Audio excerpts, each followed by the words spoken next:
Alright, so final chapter, compositing. So here we are going to bring all of our nice little renders that we made, and we're going to bring them into compositing, and we're going to make them look all nice.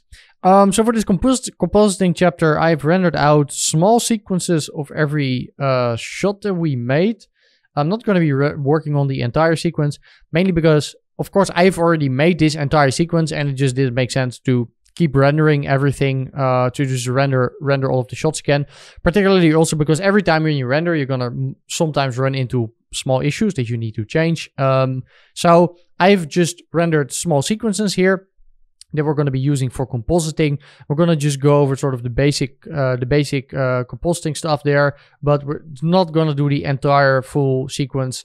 You can do that with your own. With your own scene that you've made, but you can follow along with the small image sequences that are included with the download. In the download, I've only included a couple of frames because the frames generally, EXRs get generally pretty heavy, so I didn't want to include dozens of gigabytes of EXR frames. So the downloads will be a couple of frames, enough for you to follow along if you didn't make your own renders. If you did make your own renders, just use those. So we're going to be compositing inside of Fusion. And before we get started, make sure that you know how Fusion works, or check out my Compositing for 3D Artists, which is a free compositing course I put on YouTube.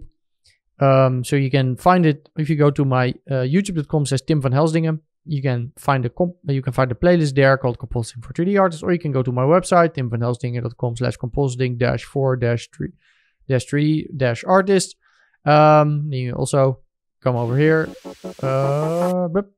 and then you can watch it there. So I'm gonna skip over all of the basics and all of the fundamental stuff during this compositing chapter, because this course has already gotten quite long, and I've already discussed all of those basics in the previous SESI-Snacks and already in this thing. So make sure to check this out if you're new to Fusion, new to compositing. Watch this stuff first, because I'm not gonna introduce you all of the basics. I'm gonna assume that you know all of that. Similar to how I assumed you knew the basics of Houdini when we got started there. So without further ado, let's just save out our file here. I'm just gonna make a in our base folder. I'm gonna go to Comp, Fusion, Shot0, make a Shot010 folder, and just save it out as SESI-Snacks Shot010. And we're gonna go to File, Preferences. We're gonna go to Paths, and we're gonna set a bunch of paths here. We're going to set up the same paths that we had before. I'm going to put them to our project path. So let me just navigate to my project path here. So I'm going to paste it over there. So then we can use $root to refer to our project path. And then we're going to use $job to refer to where our compositing file is. So that's going to be this folder over here. And then we're going to put that in there, and then we just have easy variables to refer to our project. So let's put the frame range from 1000 to 1100. Let's drag this out, and let's bring in our render. So we can go to $root, render, 3D, Shot10, main, 1, and there we go. So let's view that. Go through it. All right, there we go. You can see the colors here look all messed up. So that's what you should already understand if you watch this compositing course. And it is also what in the beginning of the course where I told you how to set up your open color IO. Well, that's what we're also going to enable here. So we're going to go down this thing to open OCIO color space view load. I'm going to go to edit, ACES CG, and then output Rec 709. And there you go. Looks the same as he did back in Houdini. I'm going to put it in here. Open Color IO, edit, ACES CG, output Rec 709. There we go. And then we're all good to go. So with that set up, just our basic stuff here. Oh, by the way, one more thing that we need to do. File, Preferences, go to Frame Format. Let's put this to 16-bit float. So then, I don't know why 8-bit is the default, because you generally always working with float values here. So that makes more sense. Frame rate 30 and 1920 by 1080 seems fine. Let's save it out. So that is all set up. So now let me show you the difference between multilayer and multipart EXR. I discussed that in the previous video where I told you how you could set up multipart inside of Karma. But let me actually show you what is up when you actually bring this inside of your composite. So let me bring in one of my original renders, which is this one. See, it looks I actually like our new one a lot better, like how it's looking here. So like this was my original one. The droplets here I think look a little bit nicer. I also noticed there's a little bit of an issue with the droplets that I rendered here. Again, this is normally, if you would discover something like this, you would go back in your scene and re-render and then fix all of that stuff. But again, I'm not gonna do all of that. I'm just gonna walk you through the compositing process, and you can just use your own sequence or whatever is here. It's mainly just educational because you already know what the final result is going to look like because you already saw the demo video. So that's type of stuff you might run into after your first render. And then, like, for example, a lot of my shots literally ran up to version 5, 6, 7, 8. Like, I've done dozens of renders for a lot of the shots. But in terms of overall look, I actually like the new one better. Aside from that, it's pretty similar. But anyway, the difference between multilayer and multipart. So, of course, with these multilayer ones, let's select them, and then if we go to format channels, you can see here we have a bunch of channels. So you're familiar with these things. These are the channels, and you can put them in color, and then you have your channel put in the well, as an RGB value. However, multipart is this other thing, which again I told you to turn off, which is this thing. If we go to format here, you can see there's not really any channels. What there are parts. So this is what I meant by it's sort of a zip file with images in there. So imagine your EXR is a zip file, and then they're in there. There's a whole bunch of these things, which are just files with the images in them. And then this is actually very useful. However, there's a problem here. So if we select our crypto matte here, let's say I use cryptomatte and I try to use this, you can see it errors, it doesn't work.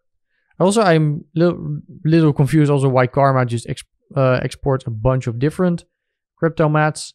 But you can see none of them really work. Like, I don't know why there's multiple crypto objects in here. I guess it maybe has something to do with USD.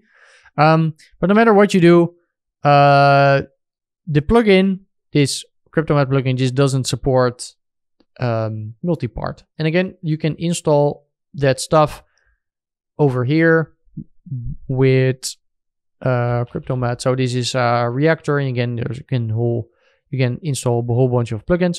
Again, we are also going to use Split EXR here and a bunch of other ones. These are all discussed in compositing for 3D artists.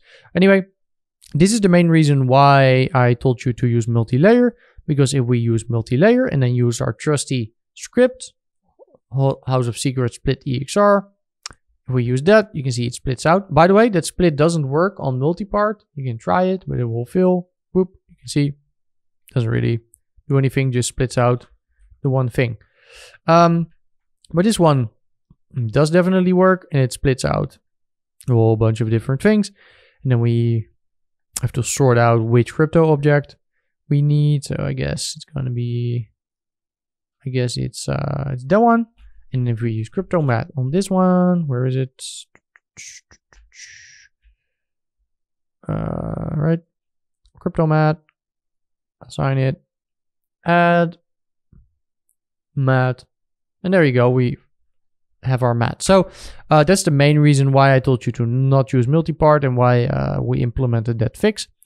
Yeah, but with that out of the way, let's actually rebuild our beauty. Although in this scene, I don't actually think we need to rebuild our beauty, so we might actually just leave it out for this one, because actually this one looks really good by itself. But let's just try and see if we can get a better result if we just denoise this ourselves. All right, so let's have a look at our, so you can see the let's, by the way, delete all of these crypto objects. We're probably not gonna Or let's keep the main one. Let's delete all the other ones. I'm not going to use that one.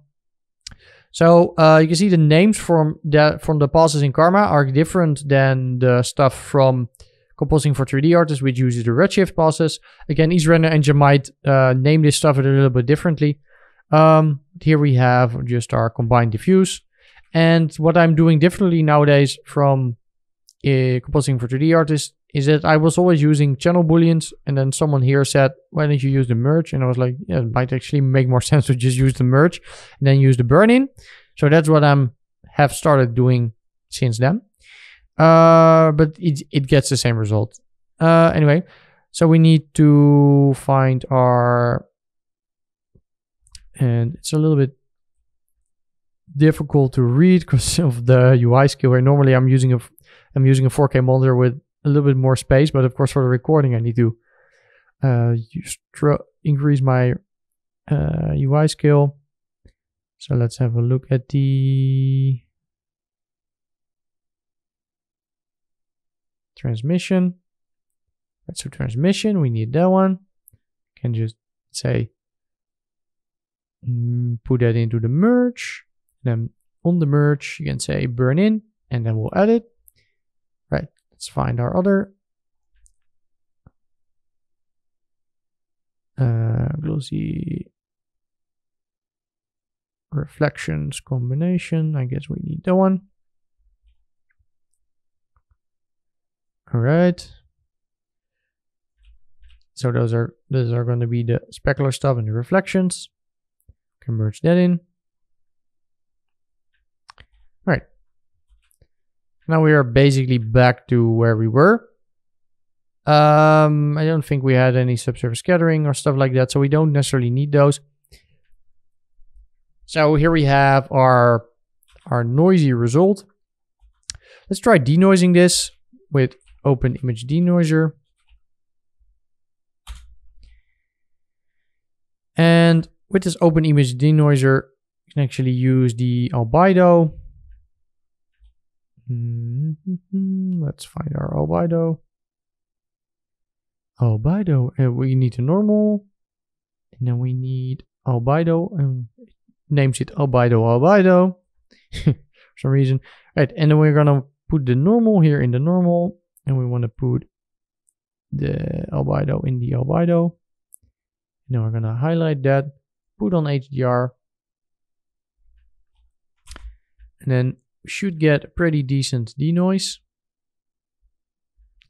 There's multiple ways to denoise. In my original scene, I used multiple denoisers for different shots.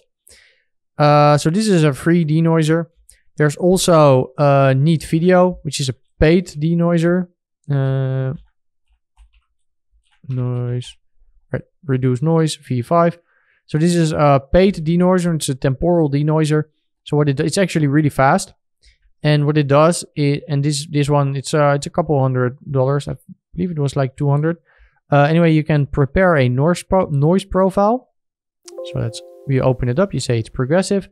Select a you select a thing, and you can say build profile, or you can say generic profile, depending on what you want to do. So build a profile, and you're gonna press apply. Right, this gets a little bit too soft, so maybe we just want to do a generic profile.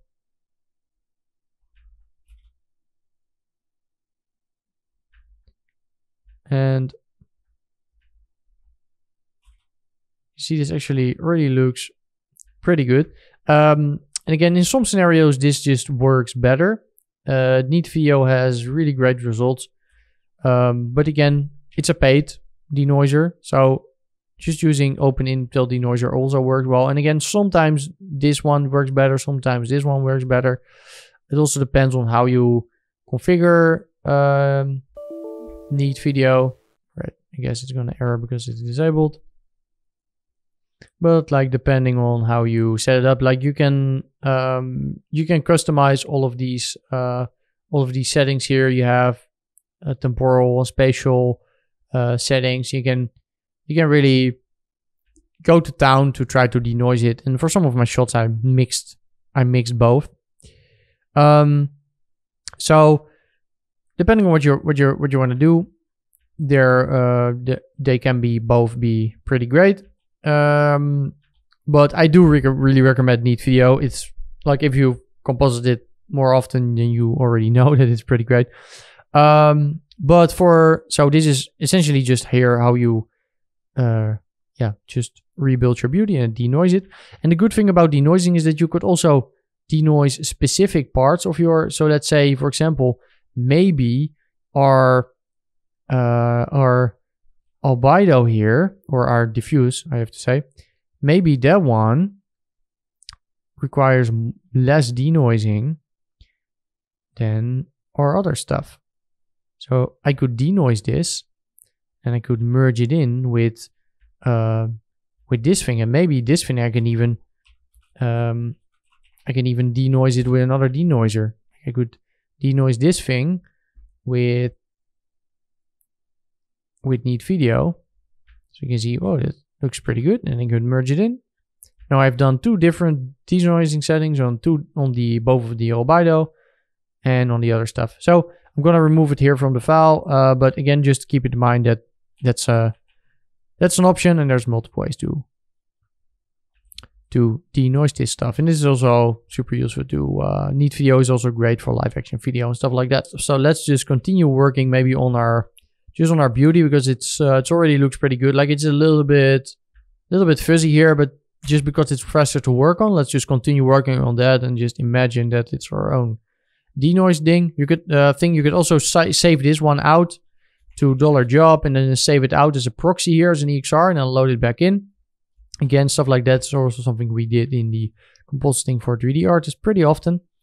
Let's add a little bit of depth of field. And again, I am going to use a plugin for this called Frischluft Depth of Field, because it's just the easiest and give the best results. So here's our depth map.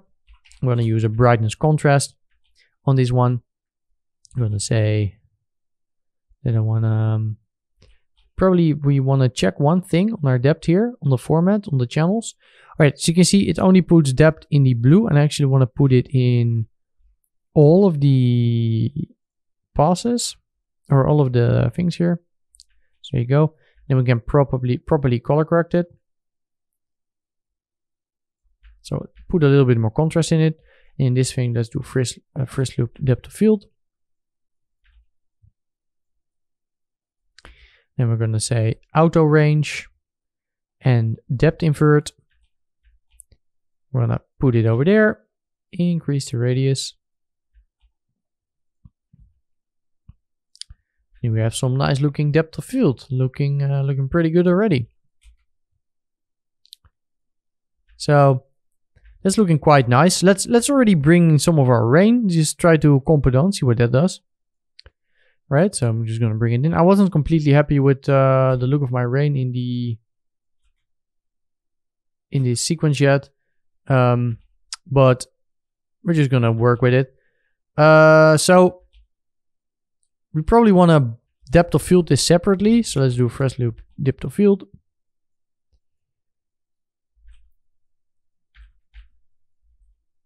Extract the depth from that thing, and again, that one is multi-part.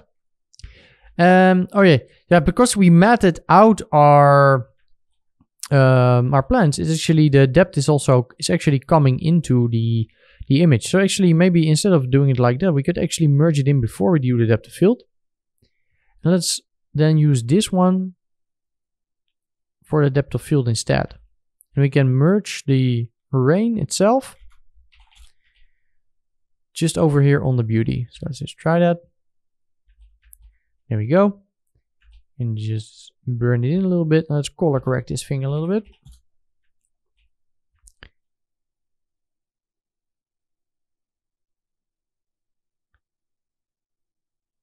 Something along those lines. Like I'm not, ignore the last couple of frames because I wasn't finished rendering those yet. So I'm not completely happy with the way the rain looks, but again, you just have to keep working on your own shot to try to make it the way you want it to look. Because like in my own original, you can see this is what it looked like in the original. So you can see here it's a little bit slower, but the technique is all pretty much the same. So this is what you could get out of the same techniques we have here. So here the rain is not particularly looking that great, but it's looking decent enough. You can see if we just add it in here. Right, so I'm not sure if I'm liking it to do the depth of field on this merge thing, if I'm looking at it like this, so maybe still disconnect it. Then do the depth of field. So let's undo all of that stuff. Let's have it grab the regular depth of field. So this is all, that was also why in shot 3 we rendered the depth of field in there, because it was giving similar weird sort of effect. Because it's of course not blurring the refraction. So that's of course something that you might want. So let's merge.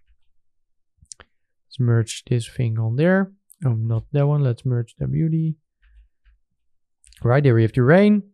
And then what we can do is we can copy the depth of field and then Ctrl-Shift-V to create a reference from it. You can see this line.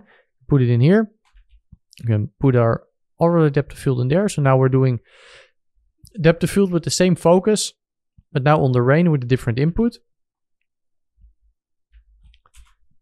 All right, then we get something like that. And then we probably want to do the color correction again.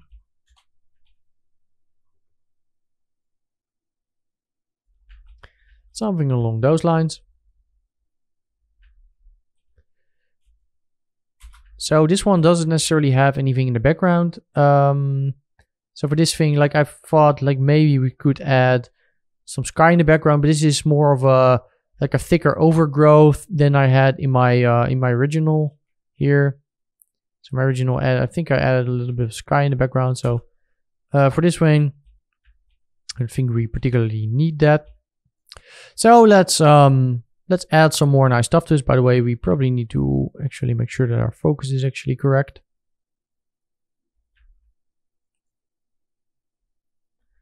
Maybe keyframe our focus distance a little bit, so we're actually gonna stay in focus. Here we go. Right, there we go. All right, for some reason it keeps jumping back. Right, there we go. Looking pretty nice. Right, so now we're going to use another plugin. This thing, Optical Flares for Blackmagic Fusion. It's quite cheap, but it's also quite nice. So it's similar to Optical Flares in After Effects, but then for Fusion. What we're going to do is we're going to make a black background here. We're going to make sure it's float 16, and we're going to use our Optical Flares plugin. And actually, it has a whole bunch of presets here, so let's just use a some kind of a preset that we like. We could build our own. Let's just maybe build our own. So we just go add a sun, put it here in the side, maybe a little bit, a couple of rays. Let's do a little bit of a ring. Maybe a bit.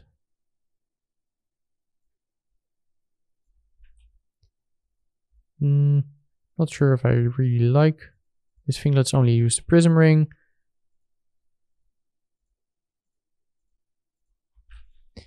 Something like this. Maybe let's do it on float 32. Right, let's merge that thing on top.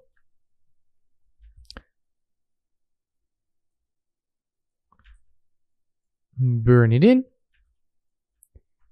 And then let's play a little bit more with it. Right, so you can see now we can add a little bit of a flare there. Then we can get sort of this nice look there. Maybe you want to do some exponential glow on this thing. So that's another reactor plugin.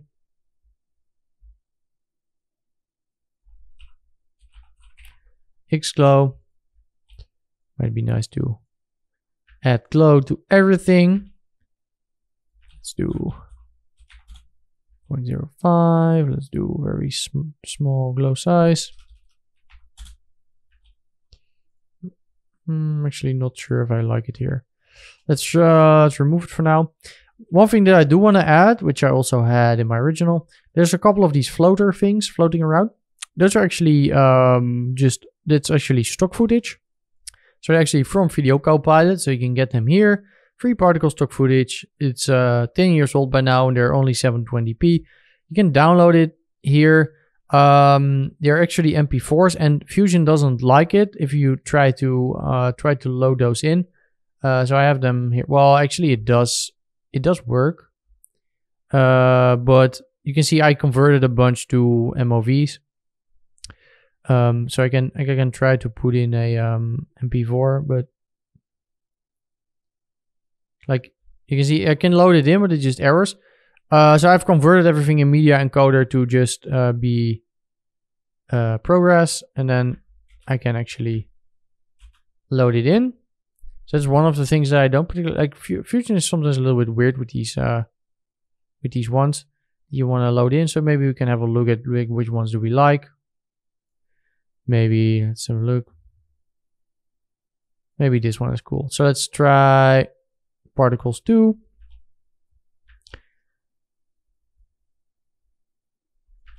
Then we can actually color correct those particles a little bit.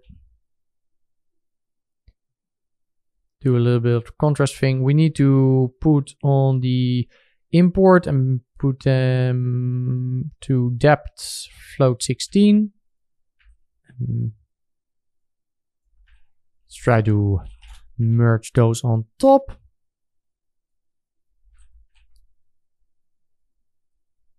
Need to resize this whole thing, of course, to 1920 by 1080, else it's not gonna look great. We're gonna use merge, and we're gonna just burn this in. And then we're just gonna play here with the gamma. Let's turn it down.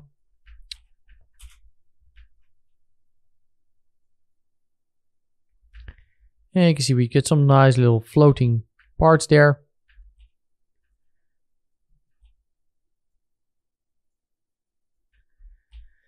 And let's do a little bit of color correction.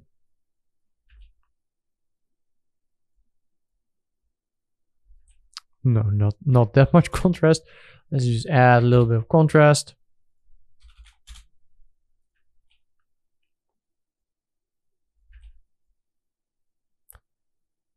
Make it a little bit warmer, maybe.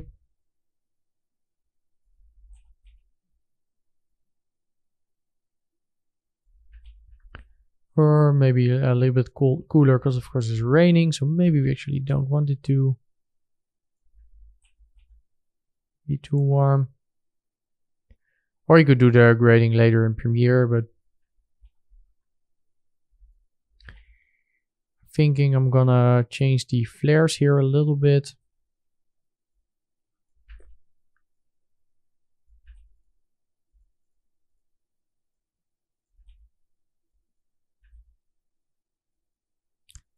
Maybe color correct that over here.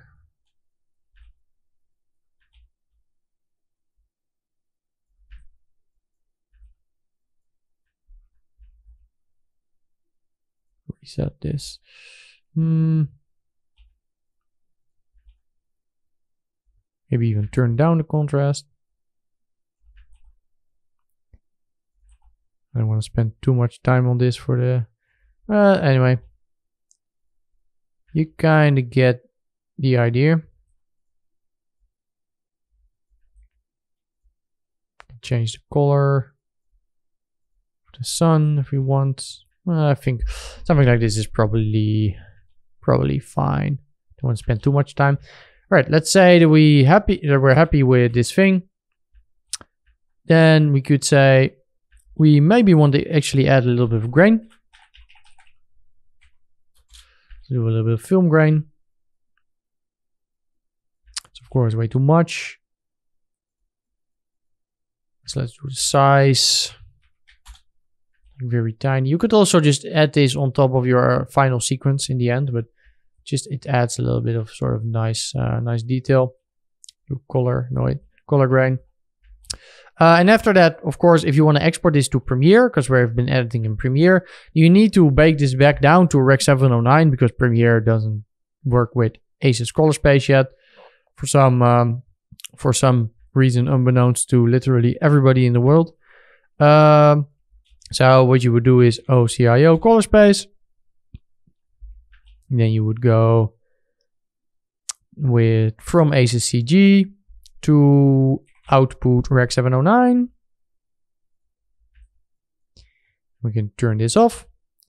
And then I could save this out. And for Premiere, I probably would say that now I would prefer just to use this to use a ProRes. So if you were to do that, you would put it to, I guess, just call it MOV here. You call it shot 010 v01.mov. You would put that in. And you would go to export or to format, and you would put it to Apple ProRes 444. And then if you write that out with a render here, you could write your sequence out and then load it in Premiere, and then replace it in your edit, and then you're pretty much good to go. But again, like I'm not going to composite every full shot, but this is pretty much how this shot is composited. So let's go to the next one. All right, let's do the second shot. Let's just save this one out as shot 20 because we don't have to set up all of the other stuff again. Shot 20. We can throw away all of the things here. Let's just keep all of the other stuff up there. Maybe you can reuse some of it. Let's change our path. Path map. $job. Let's put it to shot 20. There we go. All right. Let's make a loader. $job.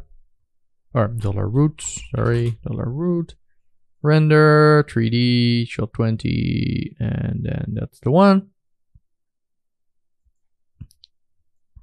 All right, there we go. Sploosh. As you can see, it's only short sequence that I rendered. So let me put it to 1030. You can just loop it, so it's not the entire thing. It's just a partial thing. Let me enable my open color IO.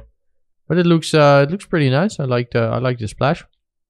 It looks very splashy. Let's also load our rain, which is in the actually properly named folder.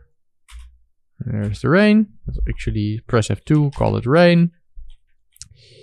And let's move this entire thing up here in case we want to reuse something.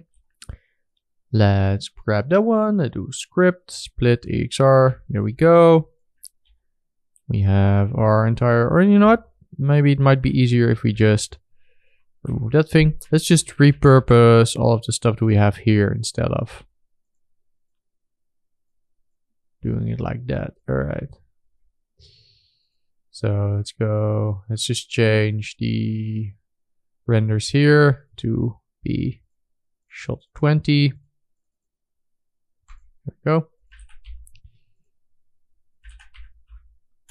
That will save us a little bit of time. And then we don't have to rebuild our entire thing ourselves. And there we go. So you can see we got a nicely sort of denoised thing here. We can have a look if our already denoised thing actually looks any good. I think it does. So we might actually just use our already denoised one. You can see this one actually looks pretty good. I mean, it's still a little bit splodgy here and there. Again, depending on the time, like if you have the time to render, of course you'd render with a lot more samples. But you can, like in this case, I think probably our own version here looks like our own denoised thing looks better. It preserves more of the details because this one splodges out a little bit. But I mean, we're still going to composite on this one here. All right, let's put in the depth map as well. Let's put this one to be the rain.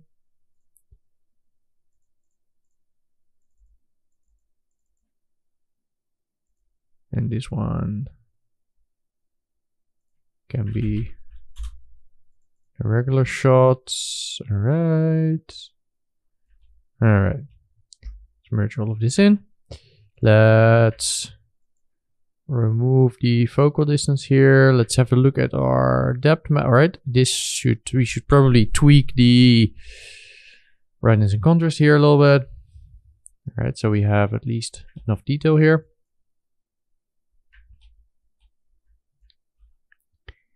All right, it actually works pretty well.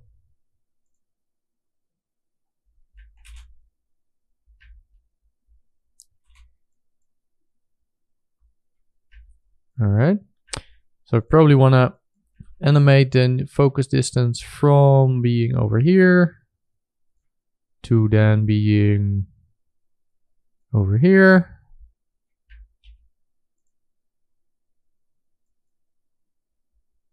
And then at the end be over here. For some reason this thing keeps resetting. All right.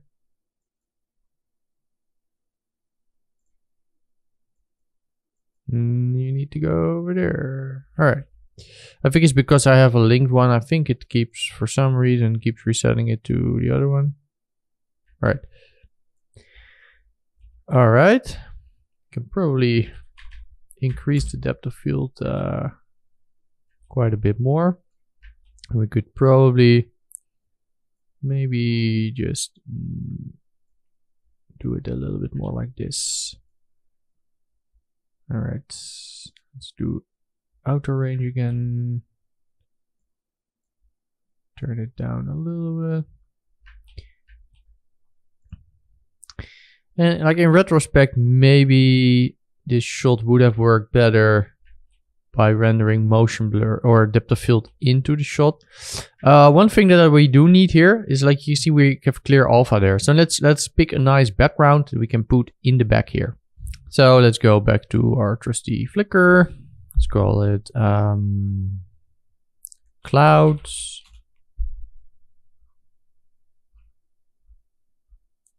Let's put it to commercial use and modifications allowed. And this actually looks pretty nice here. Let's keep scrolling a little bit. Let's try cloud sunset, because I wanted to maybe feel slightly warm.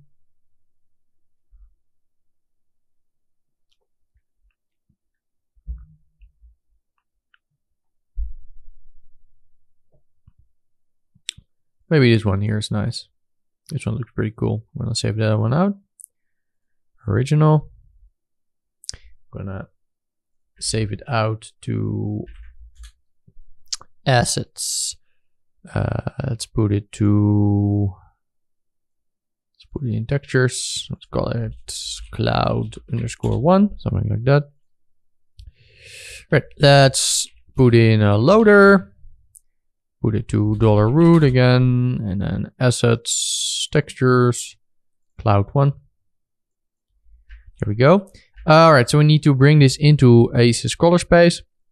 So first we're going to say depth float 16. We're going to say OpenIO color space transform.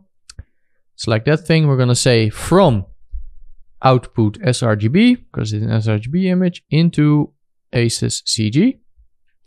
So now we've put it into ACES CG, and you can see the colors are pretty much the same. Well, it's a little bit different there, so but that might also just be because, of course, this image is not really doing anything in ACES, or that because we're viewing this linearly, or maybe it's a Rec 709. All right, yeah. All right, so Rec 709 seems to actually be more accurate.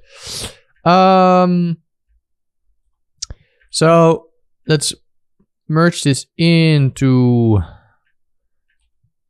the background of this thing. So what I probably actually want to do is make it just a background image. Use backgrounds. Or you know what? Let's maybe make more sense to just crop this. Crop this to 1920, 1080. And let's do a transform before it. Let's move it something like this. Then let's do a merge. And we're gonna merge our other thing on top. Let's move all of this stuff to the side.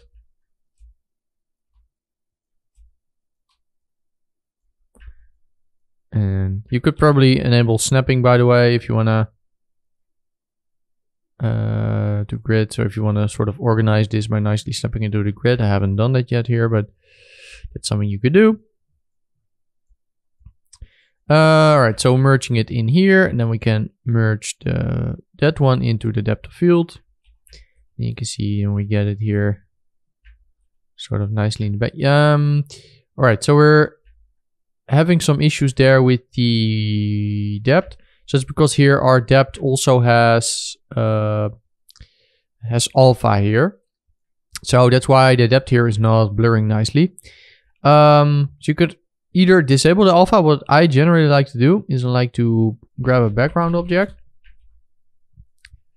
put it to float 32, and let's color pick one of our things in the background. So something like that. And then let's make it, it seems to already be quite bright.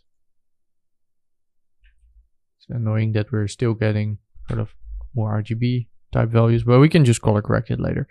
All right, let's merge our depth on top of that thing. All right, so we see we do get some aliasing issues there with the alpha, which might give some problems, but let's just try to see how it works already. Right. This already seems to work, actually. I don't think these aliasing issues are gonna be an issue. But you could use erode, dilate, and just try to sort of put this to Gaussian and sort of just blur it in a little bit and fade those out, make it a little bit sharper. There's other ways to deal with it as well, but all right, something along those lines. I probably wanna still change some things here because I want to boost the contrast a little bit. I want to make some of this stuff a little bit more extreme.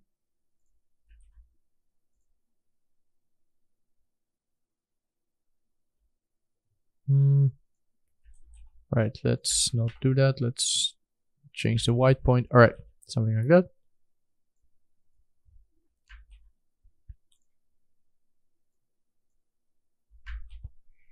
Let's reduce the maximum amount of blur.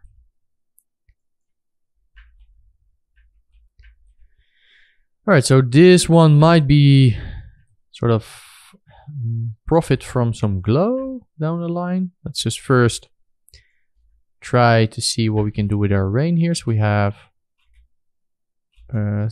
rain doesn't seem to load properly. Right, let's just load our rain manually then. So let's just bring it in here. Right, let's delete that one. Put that one in there. Right. Merge that on top.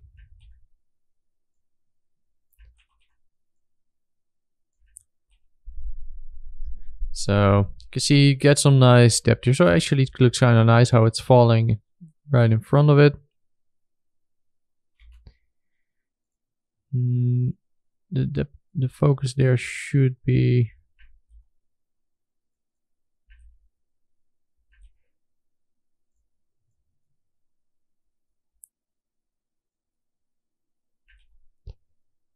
I'm just trying to properly put the focus here.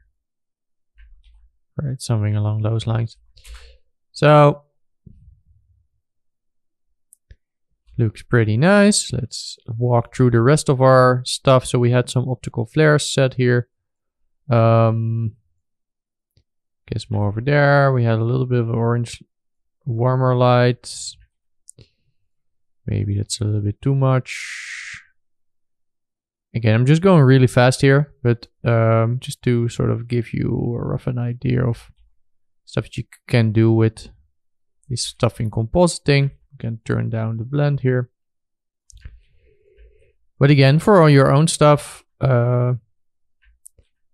work on it however long you want, and really polish this up to be your most amazing work yet. All right. I'm gonna reset this color correct here because I do like slightly less contrast, or a little bit of blue. All right, something like that looks pretty cool. I'm liking it. Maybe in this case, want to do some of that exponential glow stuff that we were talking about earlier. Let's do it before the color correct. Let's do very small glow size.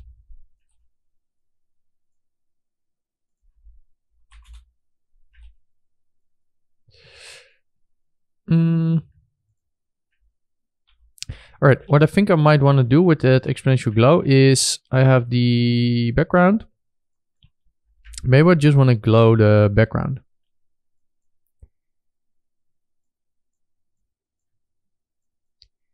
So let's do a background object. Let's make it white. Let's do booleans, general booleans. Let's put our main render in the mask, and we multiply by mask. And need to actually put the right thing into multiply by mask, right? Alpha, multiply by mask, apply mask inverted, then we get those parts, then we can do erode and dilate. We can dilate those out with a Gaussian blur, so we make them a little bit soft. Make them even softer with an actual regular blur.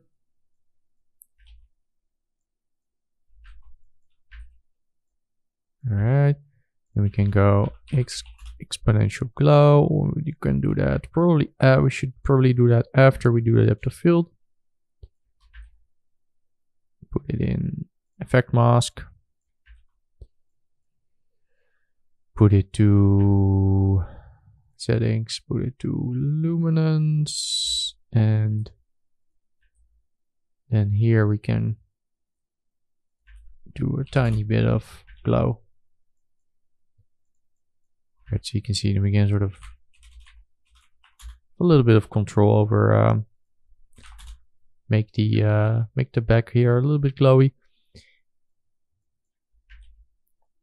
Right, maybe increase the contrast here a little bit.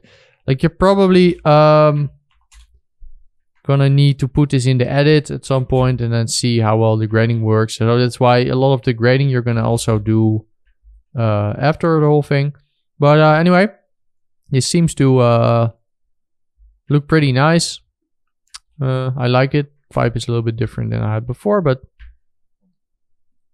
I mean, the overall image looks pretty nice. Actually, I think I'm actually liking maybe this even better than what I had in my original.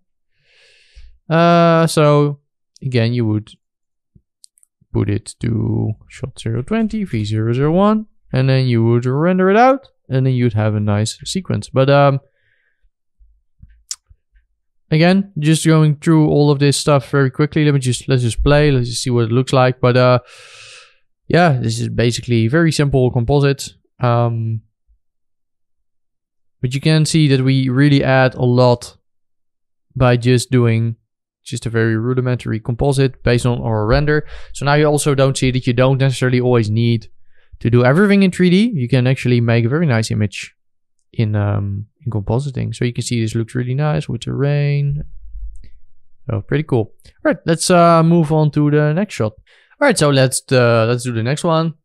Shot 30 is going to be really fast because we really don't need to do a lot there. Let's do shot 30. Let's just save this out. All right, there we go. All right, let's load it in. So let's do loader, $root, render, 3D, shot 30. And there we go. Let's have a look at it. Sploosh. Sploosh. All right. Looking pretty good. So in this one, we actually rendered the depth of field into it.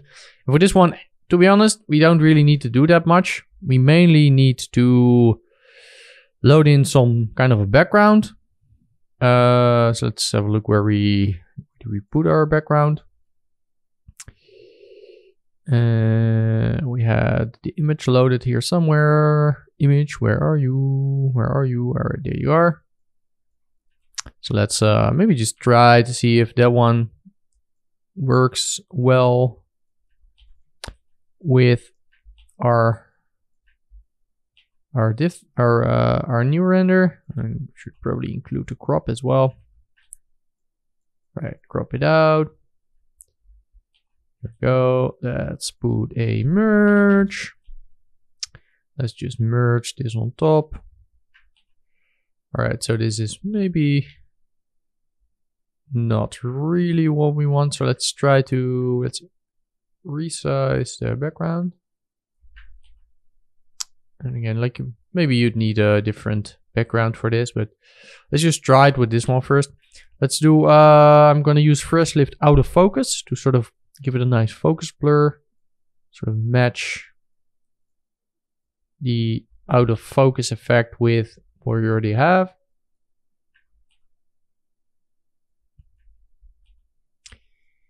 All right, something along those lines. All right, so this doesn't really seem to fit yet in terms of because this is refracting more of a greenish color. So maybe I'm thinking that maybe this is not the best background to put there. So maybe let's actually just get our Vondelpark HDRI. So the one, let's just try putting that one in. Let's put it into Aces color space. We're gonna need to put it from utility linear sRGB to, so this is because it's a linear image, so into ICG and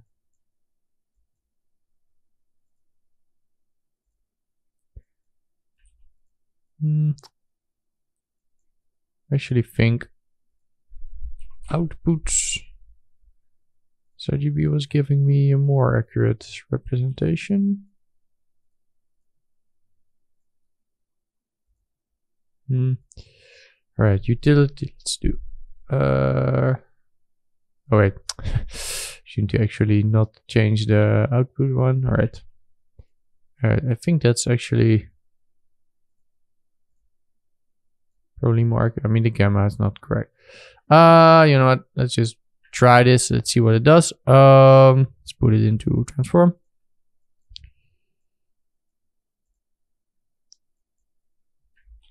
Let's check our crop. Let's disable the focus for now. Let's just move this, size it up, move it a little bit like that, something like that. Right, let's enable out of focus again. Let's merge this in. All right, this is already looking a little bit better. I guess we can, let's maybe do the transform after the depth of field, because then we don't have to constantly recalculate it. Yes, something like, just something like that is fine. So color correct after it. Let's maybe tint it to like a little bit green. So color correct after this entire thing. Can increase the saturation a little bit maybe. Right, something like that. And let's remove all of the other stuff here that we didn't need. And like our denoise render here already looks pretty good. So again, you could also just manually denoise this in compositing, but you can see it's still a little bit sploogey here. But again, I've already shown you all of the ways that you can get rid of the denoising or get rid of the noise in comp. So I'm not gonna show that for every shot, else we're gonna be here for a while. Right, let's maybe add a little bit of flares on there. So let's just merge this in. We have these optical flares there. Let's merge those in. Let's see, right, we had a light over here somewhere, so probably wanna put it more over there. Let's make it sun a little bit wider and something along those lines maybe. Let's increase the blend. Let's not do the particles. Let's add maybe a little bit of contrast, or maybe not. Make it a little bit warm. A little bit of grain. Looks fairly decent. Again, you'd probably just want to spend more time polishing this up however much you want, but this one is pretty simple. So let's just move on to the next one. Let's just put our output to correct folder, shot 30, and now let's do shot 40. All right, so let's just start with shot 40. So let's just save this out as being shot 40 in here. There we go. And let's just move this other one over to the side because we don't really need it. All right, let's bring in our renders. So let's have a look at my ice render. There we go. All right. And that's actually looking very clean already. So I actually don't think we need to do any denoising ourselves. Actually, the denoise render here looks pretty good. Unless maybe, you know what, maybe we actually do want, because maybe I want to change some stuff with the specular. I'm not sure if I'm liking the specular here. We can just have a go at trying to see what this is going to give us. Let's just split everything out. Let's just start merging some stuff in. So direct combined, direct indirect diffuse. What might be easier to just, like we did before, just copy that part, and let's just go to where we combine. All right, then we need to grab a node tree from another thing. So let's grab one from shot 20. Where we already have something set up. I mean, it's just easier to just reuse your things, especially with these names here being so, well, a lot of these things, and then it's just with the UI size here, it's just a little bit difficult to see what we're doing. So it's just easier to just grab an old node tree. I mean, that's why node-based compositing is nice, right? You can just reuse stuff. All right. There we go. And there we go. All right, let's have a look at it. All right, so you can see actually the noise in the base render is not even that bad. It was quite a long render, by the way. It definitely took quite a few hours to render this. I think I rendered a little bit longer sequence, so we should be able to. All right, there we go. So let's have a look at the individual stuff. Glossy. I think it's mostly the diffuse that I'm not super fond of. So we could go to merge here. We could try to.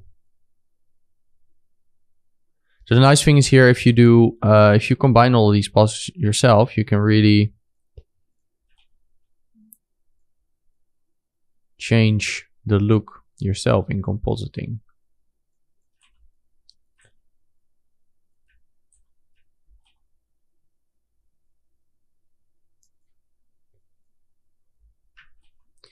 Maybe I want the specular to be a little bit more intense.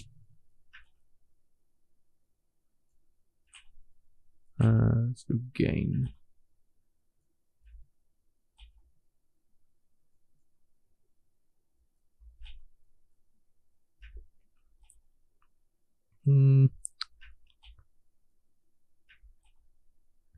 Actually, not sure if this is.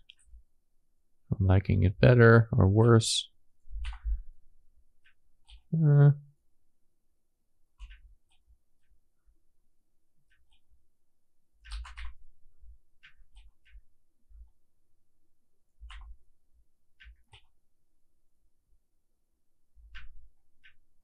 I guess let's take a little bit of the.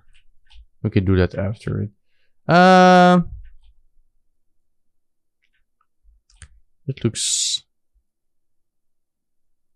slightly nicer here, but maybe that's just because of some color correction. Let's just write that one out.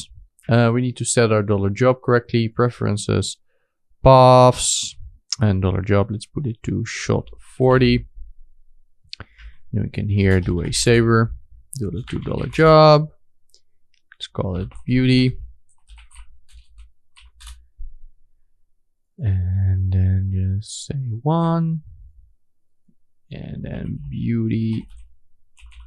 So we can just write out that one. We need to make sure we disable all of the other things we did. So we can just write this sequence out and we can load it back in. And let's just see what that's gonna look like if the denoising is also gonna hold up. Alright, so saved it out. Let's make a loader. And let's load it back in. Alright, so now we have our freshly rendered beauty. If we combine it, if we have a look, it's not even that different. I do like the new one a little bit better. But yeah, let's call this OG for original. Alright. Right, let's try some more. So let's add a little bit of the depth of field things that we have here. Because of course that's gonna probably look quite nice. So let's have a look at let's do the depth of field. So depth, let's do brightness contrast.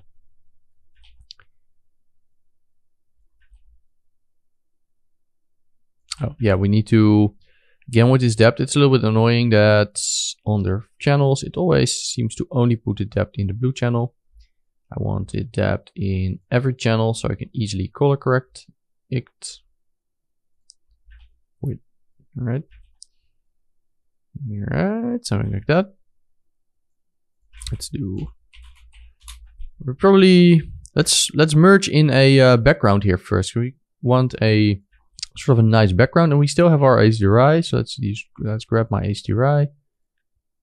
I'm just going to use that as a background. So that one. Let's crop that. And what we forgot, I think last time when we brought it in, we actually need to convert the colors in these things to a SESI color space. I think, not sure if we did that last time, but let's just do it. So input is, I think, utility linear sRGB to SESI. Where are you? All right, there we go. So now we're here inside of SESI color space. All right. Now this should all be in ACES. Again, like with these, there's a whole bunch of these things here. You just have to get familiar with what you're doing. Normally, you can just use, for us sRGB images, you can just use the output as sRGB. But in case this is a linear image, so you need to use the utility linear to sRGB. And then cropping it out, and then let's do transform in between. Or we could grab some nice clouds somewhere, that might also work, but I mean, let's just try this first. Maybe actually some clouds might look cooler. Let's just look up for some clouds on Flick. So let's go look for clouds. Let's make it commercial use, modifications allowed. Clouds, snow. Let's see if we can find some kind of a snow landscape with some clouds in the back. All right, this looks actually pretty cool. This also looks nice. Or this one. This one's actually quite nice. Let's download the original. Let's just try that one. Oh, this one is quite small actually. Let's try this other one. It doesn't have enough clouds above it. I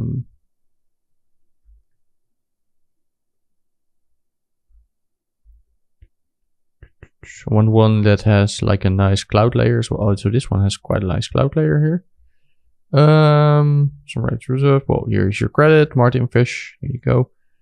All right, this one is nice and big. Let's put it to our correct folder. Call it cloud 2, I guess. And let's drag it in here. Oh, yeah, we need to give it a different name. Now it's going to bring it in as a sequence. So I'm just going to call it Cloud Mountain. So just call it Cloud Mountain. All right, there we go. Open color IO, color space. Let's put it in, and then we're going to put it from output ACCG or output sRGB to ACCG, because again, this is not a linear image, it's an sRGB image. That's why we need it. All right, let's merge our thing on top. Oh, let's crop it actually. Crop. All right, so this is breaking. And it's probably all because we, of course, in this image, we need to say depths. Let's make it a linear image. And for some reason, it's still breaking. I'm not sure why the gamma layer is messing up. What we can just do is just Boolean this. Again, I'm all about the quick fixes. Channel booleans. Just drag this in, put it in effect mask, put it to multiply by mask, multiply inverted, and then we should be able to just merge on our thing here. All right, there we go. All right, let's put a transform here somewhere. Let's move this a little bit to the side. Let's put a transform.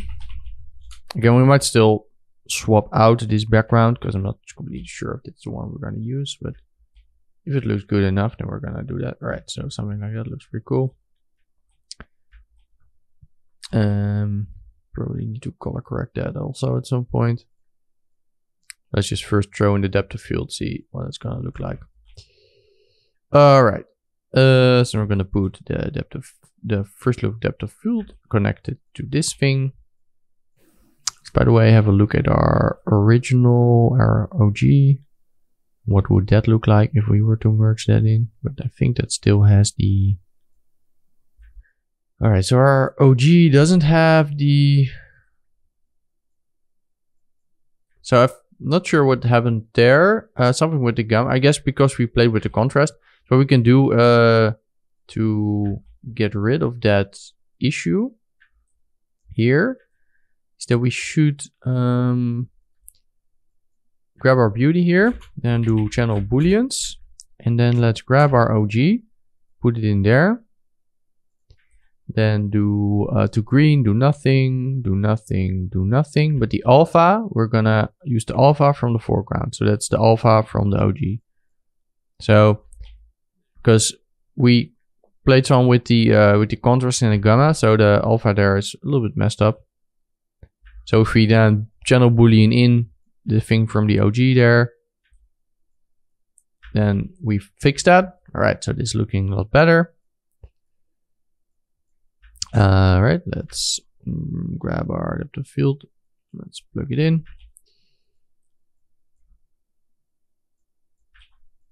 Let's have a look again at that. Oh yeah, we should also bring in a white background.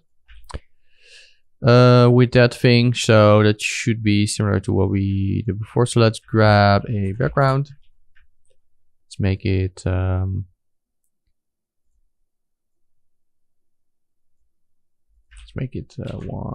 let's make it quite wide. So 1.2, 1.2, 1.2. All right, let's boolean out. Oh, by the way, we need to make this float 32 because for some reason these always come in as integers, even though you'd always want to use them linearly. So those are those weird things in Fusion that I still don't understand. Right. So let's do channel booleans. We could do, there's multiple ways to bring in the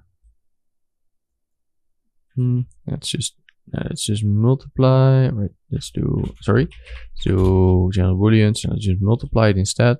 Makes more sense in this case. Channel booleans multiply by mask and then apply mask inverted. All right, gonna merge that on top of our depth. There we go. So now you see we have a little bit of we probably need to make it even wider if I'm looking at this thing, which seems to be much wider than what we have there. Oh, and alpha of course need to remain 1. So something like this looks probably pretty good. All right, so yeah, this seems to be maybe correct. No, not yet. Needs to be even a little bit wider. All right, now we're getting somewhere. All right, first loop depth of field, depth invert, outer range. And we need to highlight it so we can do the outer range. All right, go to nice frame, something like that. Let's focus on like a nice little piece somewhere. And let's do blur. Hooray, there we go. Some nice blur. In terms of this background, we probably already want to blur that a little bit because it wasn't comping all, like it wasn't looking great here in the comp before we do the depth of field. So it might make sense to just slightly lens blur it already before we do the other stuff. And then here we do the depth of field. All right. That looks quite nice. Probably want to add a little bit of, I want to take a little bit of the blue out of this thing and I want to maybe add a little bit of blue to the background itself. So in this thing, let's do color correction. Let's desaturate this image a little bit. Oh, and we probably don't want to do it on the lime because the lime already looks pretty good. So this is again where we can use our cryptomattes. So that's why these cryptomattes are super useful. Let's see which one do we need again. Probably this one. All right, cryptomattes. Plug it in. And let's say add and then say mats. And with these cryptomattes, they don't always render correctly if you render your entire sequence. So you always want to write them out. So always make a, let's go to $job. Always make a mat folder and call it a lot. And then make a folder called lime. Go in the folder called lime and then lime.exr. I'm gonna write out lime.exr. So let's disable our other loaders. Again, I wish there was a way to just say right click, render this one, but there is not as far as I know. Just some of those weird things that I don't like inside of Fusion, but let's wait for this to finish. All right, so that's saved out. Again, you could make some underlays for stuff like this if you want. I didn't really do that yet during this part because we have relatively simple comps, but you could do some underlays here to help organize your stuff. You could go underlay, and then it's always a little bit difficult to select only your underlay to rename it because if I do F2 now to rename this, I cannot really do it like that. So actually It's a little bit weird how that works, because if I do F2 now and call it crypto, it's going to ask me also to rename all of the other stuff, which is a little bit annoying, especially if you have a lot of nodes. So it's generally, I guess, better to just make an underlay and then move stuff in. But anyway, all right, so we have our lime. Let's load in our lime mat.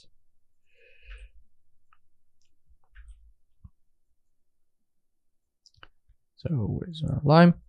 And we want to put that on our color correction. And then we want to say, all right, we want to do everything except for luminance and apply mask inverted. So now we can color correct everything except for our lime. So you can see now we can just color correct the iceberg itself. All right, so make it a little bit more icy. See, it is still doing a little bit because I guess it's not perfect, but something like that. All right, let's have a look here. That's looking maybe a little bit too extreme with the depth of field. You'd probably maybe want to animate the transform that we have.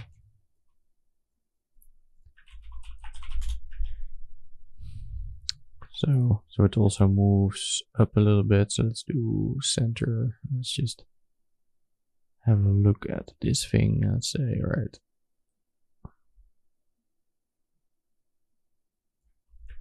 Just and move it up very slightly. All right, there we go.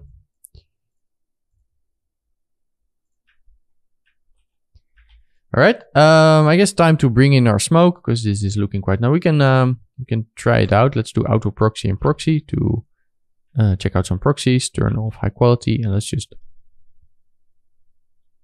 walk through this. Let's see what it looks like. Let's go from the beginning. All right, there we go. So it actually looks quite nice here. Again, the impact is maybe still a little bit meh, but that's why the smoke might help. And you might actually make more elements depending on how well it works. But let's just grab my smoke render. All right, let's grab the smoke. Here we have our smoke. Let's try to merge that in and see what the smoke by itself does.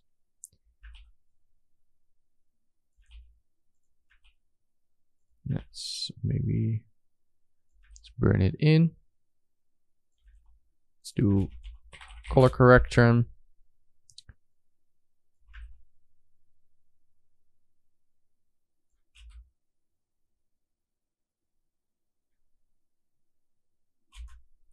Maybe a little bit too much. Let's try if without the burn in.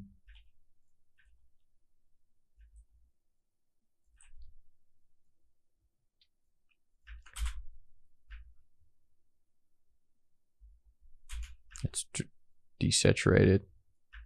It's a little bit on the blue side. Alright, so if I'm looking at this now, actually I think that the impact from the smoke should be a little bit more intense in the beginning, but just wait for this to finish.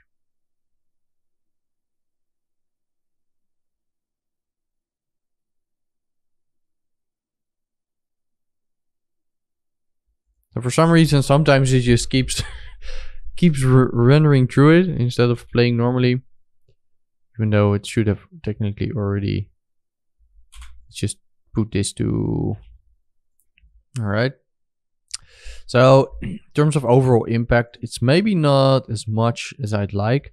So this is where maybe stock footage could really help sell this shot. So oftentimes in compositing, you use something like stock footage. Of course, any of the stock footage I'm gonna be using, I cannot include those in the downloads because they're gonna be paid. But there's a bunch of websites. You have Action Essentials, for example, but you also have Action VFX. They have a subscription model here, so I can just browse this. Like I have my current account. I have 15 credits, so I can unlock some stuff here. So I can have a look at maybe some stuff here that I think would be nice to add to our shot. So let's try to find some kind of an impact.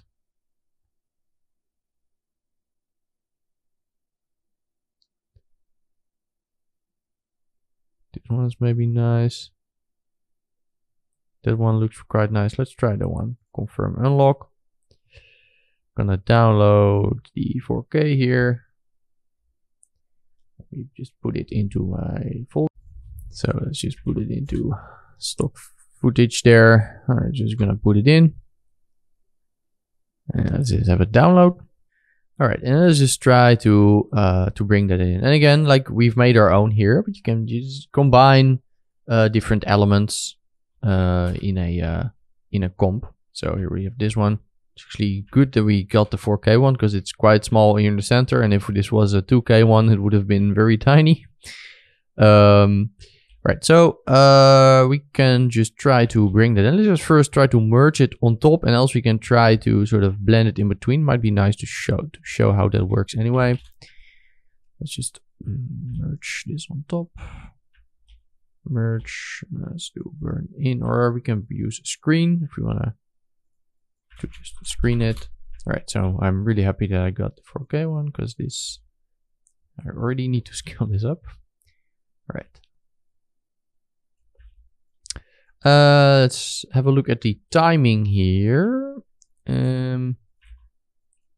So we need to, if we just have a look at our beauty here. All right, this doesn't seem to update all of a sudden. So the impact is going to be, Fusion is suddenly being a little bit slow here for some reason, because we're just playing back in XR, which is a little bit weird. All right, but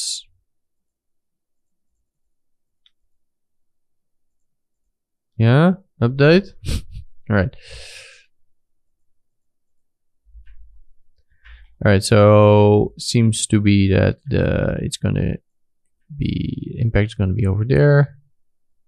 I guess what we could do is let's just play with the impact frames here. Or we could maybe do is just retime this a little bit. Reset this this loader. Let's just load it in again. All right, there we go. All right, so we have our dust. Let's just maybe retime this. So let's have a look. Let's do time stretcher. Let's put it in here.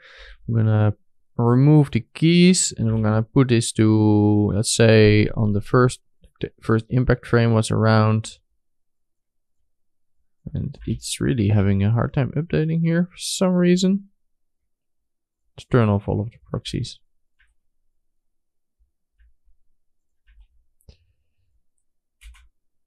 Right, so round frame 1010, so we could put the time stretcher to 1010. It's annoying how it's being, all right, now it's good. I'm just playing with these values here and now it seems fine. All right, so at 1010 in the beginning, and let's see where we want our so we want our impact also to be at 1010, so that's convenient. Let's animate. And let's do really a sort of a blast. And let's just really increase it like that. All right. So we're gonna blast it out. And then we're gonna slow it out like that. And then that might be a little bit slow. So there's blend and there's flow. Blend will just blend the frames here, which might work fine. You can also use optical flow. Optical flow would sort of compute motion vectors from this animated thing, and you could use flow, and then it's going to use sort of try to blend between the two. It's a little bit slower. I'm just going to put it back to blend because I think it's going to be fine for what we have here. And let's just have a look at what it is we're doing here. So we probably don't want to blend this in. Starting at frame, right? Let's blend this in starting from frame there to frame, right? And maybe we actually do want this time stretcher. Maybe we already want it to be a little bit exploded over here, and then just turn it back over there. All right. So we're gonna add some All right, some dust explosion. I'm keep calling it some, but you know what I mean. You know what I mean. All right, so we're just putting it over there. Let's color correct it a little bit, because I mean, this doesn't look like something we have right now. Let's make it a little bit blue. Let's gain it up a little bit. All right. All right, so now we've already added to our sort of our snow explosions, maybe a little bit too much. But the problem is right now this is really laid on top of what we have, which probably not really accurate. You can see it really sort of being laid on top. So this is where our world position pass can come in. So let's have a look and let's hope that we actually wrote it out, and we did. So there we go. It's our world position pass. There we go, position pass. And this looks like mumbo jumbo. We're also using it in the next shot, by the way. I already recorded the shot that came after this, so I already know we're using that. But this is super useful. We can use it to sort of generate 3D masks. So what I want to do is I want to channel booleans. And I want to boolean our position channel into, and we can, you know what, we can actually might be better to just do this on top of the OG here, because we're going to generate a mod from this anyway, so we don't need to do the entire comp. So let's put this in the so we have the OG here, or your beauty render, doesn't necessarily matter. Channel booleans. We're gonna turn the color off. Do nothing. Then we're gonna auxiliary channels, and we're gonna go to position. X position, we're gonna do foreground red. Y position, foreground green. Z position, foreground blue. All right, there we go. And we're gonna do volume mask.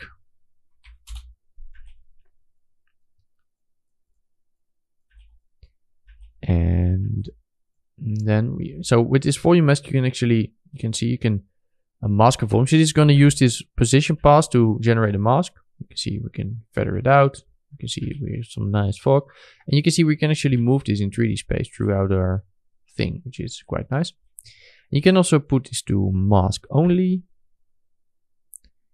And of course, what we can do with this thing is we can actually say, all right, boolean. We can use that as a mask on our smoke. All right, let's do multiply by mask.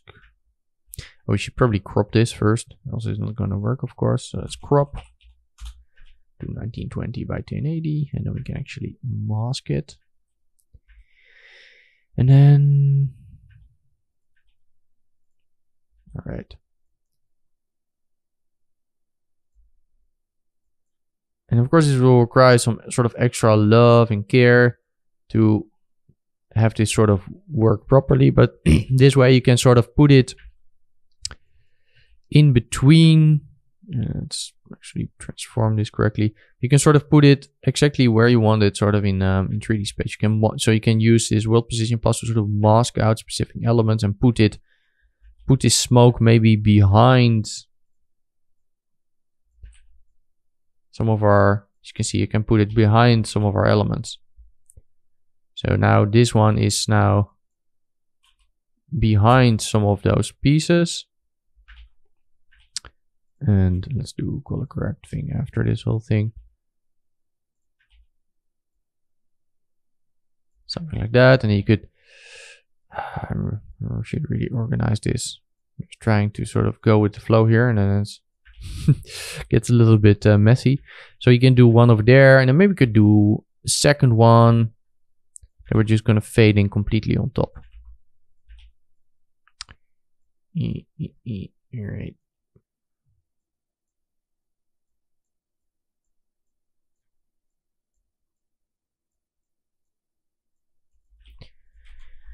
You could just merge this completely on top here.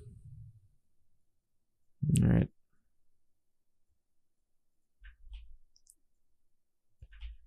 And you could say, right, maybe that one, I just want to So here it starts from behind this stuff, and then we could say, right, blend in the overall one. And we could color correct it a little bit. And then we can play and let's see what it's gonna do. You can see it starts now behind some of those pieces, and then it really blends in here. So you can see you can really add, and this is maybe a little bit too thick of a layer of smoke, but you can really see how this can really help. And maybe in this case I want to actually maybe blur out the mask a little bit, because transition is a little bit harsh. Right, so that works a little bit better. So you can see you can really do this, make this stuff look really nice. And then after that, of course, we could just do an overall color correct on our little shot here. To say, right, maybe do like a little bit of contrast, do like a little bit of gain. Maybe I'm gonna reduce the overall intensity of this smoke, by the way. So I don't want to fade it in completely, maybe just a little bit. And also on this one, I want it to be a little bit less extreme. Something like that, all right? And then the overall color correction, I guess you could do it a little bit like that. All right, let's have a look. Probably desaturate this whole thing. All right, so I'm not liking the contrast here. It's like this on the lime. That's just way too much. Let's just focus on desaturating it. It might be a little bit better. All right. So yeah, pretty much looks quite nice. You can keep adding stock to elements like this, but hopefully this gives you somewhat kind of an idea of of how compositing like this can be useful. Yeah, so with that out of the way, let's, by the way, before we say the whole with that out of the way, let's actually put in our final notes here that we actually needed to export this, because why not? So again, when you maybe want to add some film grain, we're doing the open color IO thing, and then we're writing it out as shot 40. Boom, there you go. With that out of the way, let's head into shot 50. All right, so it's time to do shot 50. I've saved out shot 010 as shot 050. I can close this other one. So I've saved out shot 1 as shot 50. Make sure that we put the path map of $job correctly, because I think for this one we might actually write out some proxies. So this stuff on here on the top, let's just keep it as it is. Always a little bit hard here to organize when I have my UI this big for recording. All right, so let me grab my render. All right. And all right, let's put to 1001 actually, because right. Let's put open color IO. Let's have a look at these frames, and it is actually already looking really good by itself. I'm gonna reduce the final frame here. As you can see, I only rendered a couple of frames because this one was a little bit on the heavier side. So already actually looks pretty good with the actual existing denoise. There's a little bit of weird stuff going on. Maybe for this one we can actually try to just do the rebuild thing. See if we can make it better. So let's just grab our thing here, and then we can just grab the shot 1 thing and just load all of our passes in there.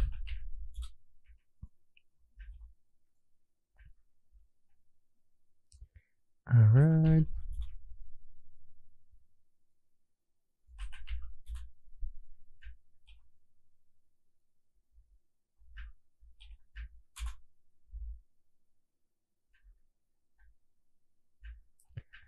All right, so I actually think this looks better with the open image denoiser. We might also still try need video. This is the NVIDIA. And let's try the Intel one. Right, let's try need video. Do noise. Let's have a look at where our actual noise is. All right, so this one is really noisy. Can maybe just try see what each individual denoiser does. Normal, albedo.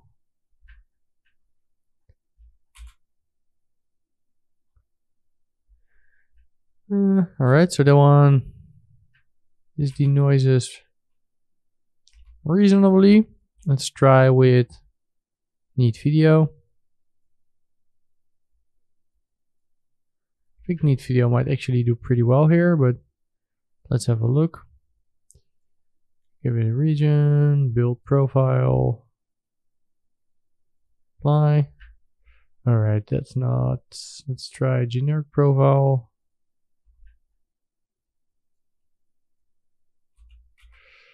All right.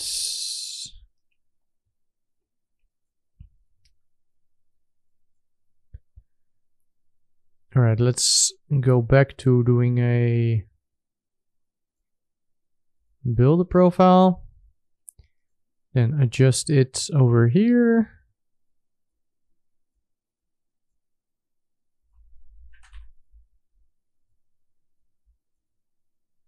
As you can see in here, you can actually play with it, but I'm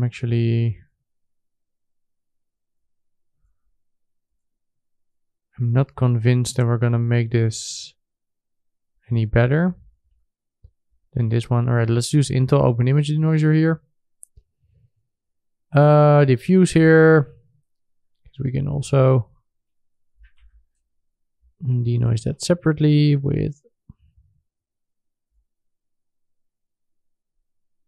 the appropriate passes, normal, and albedo. Right, that looks good. Transmission here, let's also denoise that separately, also with the Intel denoiser, because that seems to give pretty good results. Albedo, normal, it's pretty good results. All right. Merging it all in.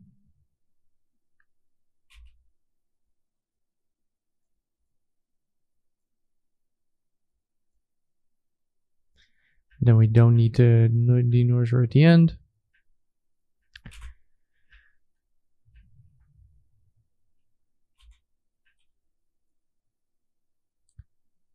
Actually, the straw is a little bit on the light side here, but I think this looks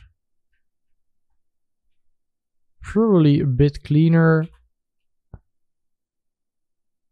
than our. Let's just try to save this out. Let's do $job /beauty /1/beauty.exr, and this is why $job is used for this. So this will now, because we set our $job over here to our actual folder, this will write it out to the correct location. Let's disable the loader there with Control P. Let's just try to write out this denoise sequence here, and we can compare it. All right, let's try that. All right, so that's finished caching out. Let's load it back in.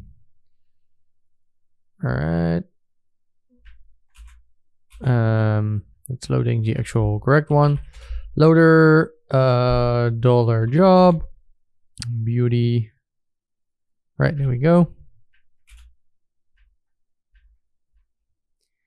Let's see if there's actually a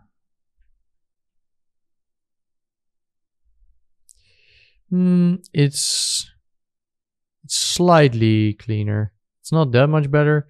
But again, you could play around with this to with the denoiser settings and that stuff to make it better, but I'm gonna just grab this one that we made here.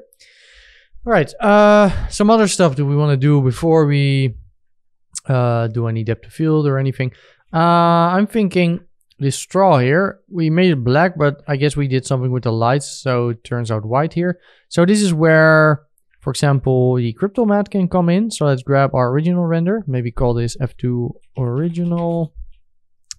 Let's actually split that out with split XR. Whole bunch of passes. Let's load, let's grab our correct cryptomatte, which again, I'm not sure why it always splits it out to multiples, but here you go. All right, so we have our cryptomatte, and we can actually make your cryptomatte from it. Add, and then put it to matte. Right, so we generate a matte from it. Now with these mattes, you generally want to save them out because these cryptomatte things generally break if you do them in the final render. So if you have if you have one, it's not too bad, but if you have a bunch of cryptomattes in your render, in your comp here, they will generally break and then just lose track of what it is they're doing. So generally like to save them out. So let's go to $job. Let's create a folder called mattes.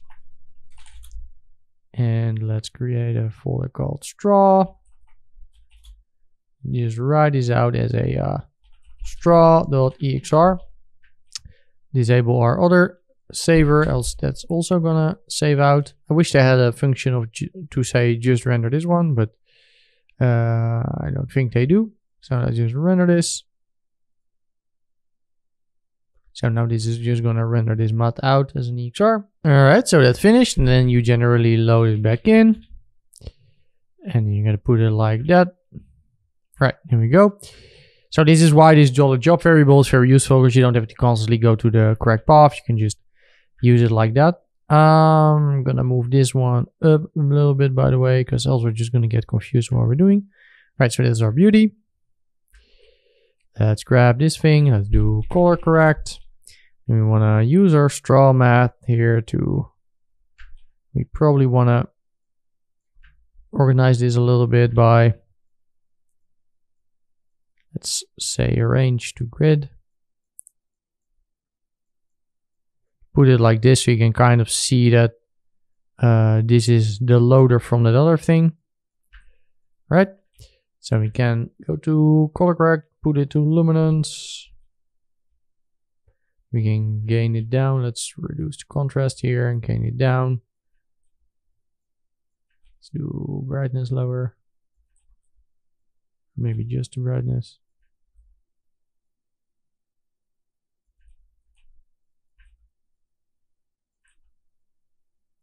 There's a little bit of too much specular there, so I'm not going to get it completely black, but something like this, now we already have it as a bit more of a black straw instead of just being white. So that was just a mistake from the render, which you should have fixed, but you can see you can fix that kind of stuff in compositing.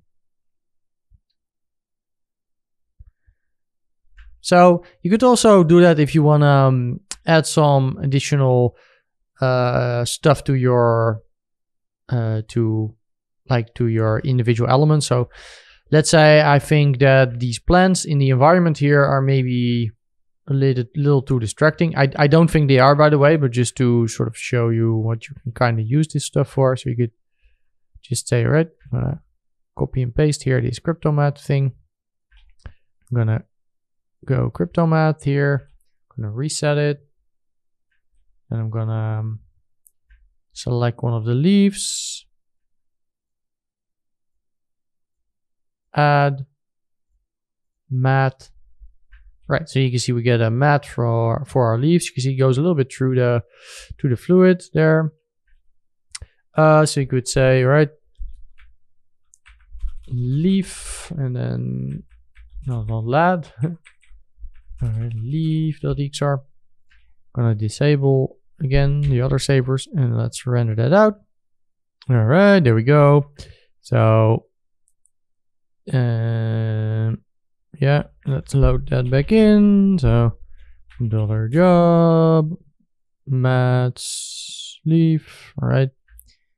So this one is of course going to be a little bit trickier to grade because this also includes the, you can probably go to format, let's see. Oh yeah, here into import, make alpha solid, right? But let's put a color correct here. So this is, of course, the problem there is that this is still gonna, because it's slightly going through the fluid, but it still does mean that we can correct it. Let's reset this because that's way too much. Let's put it to luminance. Right. So you can see that way you could write something there is not correct. Let's just see is the, let's try to see what's up there by just merging our beauty here with this thing. We can overlay it. It's probably going to be a little bit easier to see what's going on there. I think there's an issue here with the range.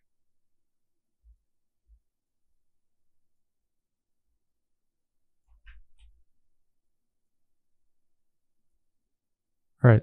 Okay, so for some reason it was offset 1 frame. All right, so now that's correct. That's weird because over here it's absolutely fine. So that's strange. By the way, that's, yeah, it's already set to luminance, so it's fine. So yeah, anyway, now what you could do here is you can kind of, you can grade those leaves. Like I could make them, like let's say it was autumn, I could tint them or tint them like that. But let's say I just want to grade them down a little bit and just take the saturation out a little bit. And you can go from this to this, for example.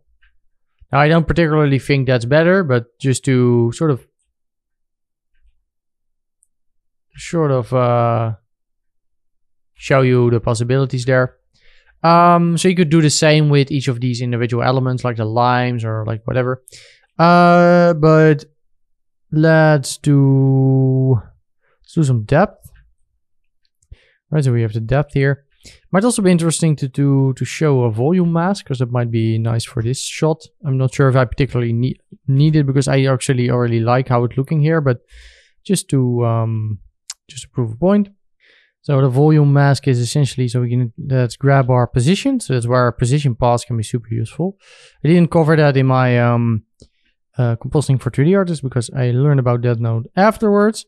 But what we want to do is want to channel boolean, put and then put this position here in the foreground.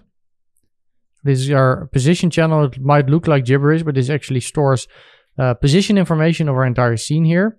So let's put that into the foreground, and then put this boolean here to do nothing, do nothing, do nothing, do nothing, and then I guess add, but it doesn't matter. Enable extra channels, and then go to position, and then X position red foreground, Y position green foreground, Z position blue foreground.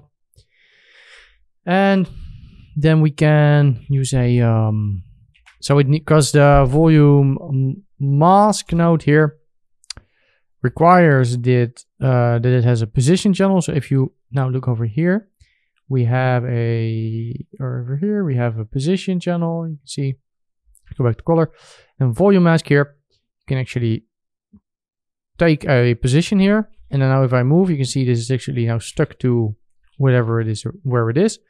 You can see I can move this. I can make it as a sphere, for example. I can say, all right, I'm gonna make it larger. I'm gonna make it softer here and just put it somewhere in position.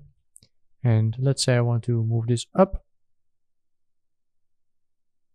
So you can see I have actually made a mask here. Let's say mask only. You can see I can make I'm making a mask, a 3D mask of our setup here. So just, I mean, pretty cool, right? So you can see, all right, I can mask specific parts in the image based on the depth. So this is where the position is the position paths can be super useful. And of course you can use that mask to grade and stuff like that. Another cool thing which might actually be nice for this setup is volume fog. You can again also revise the position. This adds sort of fog to, so it adds a fog volume to our scene. And I feel that my, okay, position is again offset. For some reason this entire thing that we saved out is offset by 1 frame, so let's put it like that. All right, so we got our fog here. Let's put it to fog only, a little bit easier to see. See, we put adaptive sampling, and let's add some noise, add more detail. Probably Z slices and all right, it's a little bit easier to see what we do if we do it over there. Probably want to make it bigger, right? So then when you got your fog there, I guess maybe like a little bit bigger. When you can merge that in.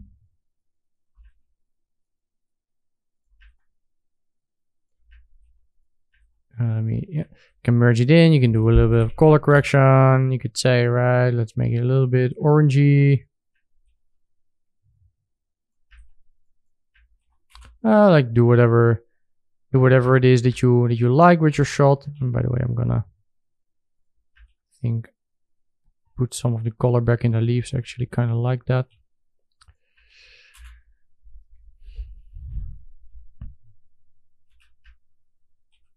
And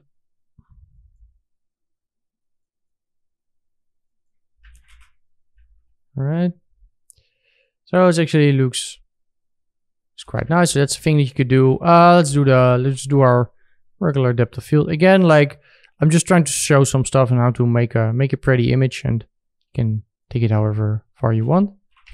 Let's do our depth here. We probably want to go into format and then I'm gonna put depth in all of our color channels.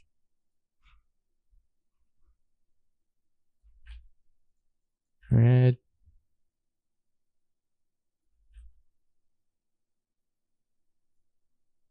Something like that, and then plug it into depth of field, depth invert, outer range. And then I guess we could say, right, wanna start the focus up here somewhere, and then animate our focus down towards the glass, or the other way around. Depends on what you want to do, of course. And then maybe you want to grab the optical flares thing that we had. And you could merge that in here.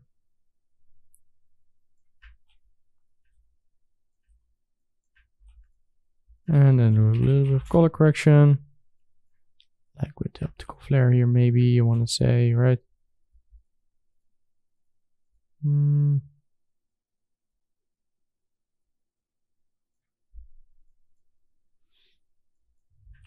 Let's add a little bit of contrast.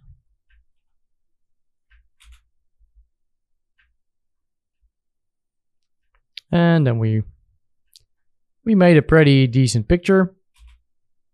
Again, like just play around with this however much you like. I'm actually kind of liking the way this is heading. I think I might actually prefer roughly some of the look here to my original. I guess I can grab my original here.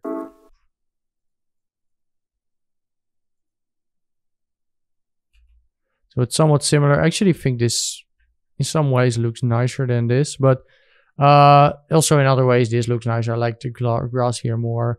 I think the scroll here is a little bit more interesting contrast, but it depends pretty much the same shot. And like I mentioned, like I was really running out of time to get all of this finished. So I mean, there's something to say for all of these things, but yeah, let's just do our final things with the the grain and the color, open color IO. And then you just put it in there, say shot 50. And then you could render it out. Of course, make sure to turn off all of your other render nodes, delete all that stuff. And then you get another shot comp. And now let's go on to our final shot. And then we're pretty much done with our entire project. So for shot 60, let's just save our thing here out in our shot 60 thing. Save it out. Let's change our $job to be shot 60. Yeah, so you could see some stuff change there. All right, let's bring our render in. All right, so throw it in here. And this one looks very, very bad. Over here it looks terrible. Over there it looks pretty much terrible all around. Don't worry, my original also looked terrible. And I cleaned it up reasonably well. I'm not sure if we can get it to completely what I want, but let's just see how far we can get. Like ideally you'd render this with more samples, but I just wanted to sort of show you how to roughly clean some stuff like this up. So let's replace all of this in our loaders. Oh, that's why is it not? Let's grab the actual. Right. Put that in. For some reason it's not replacing it. Right, let's just do it manually then. 60 main. All right, here we go. See, it's quite noisy.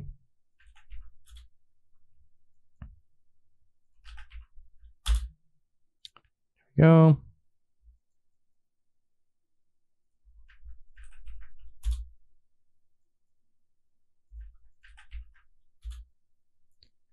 There we go.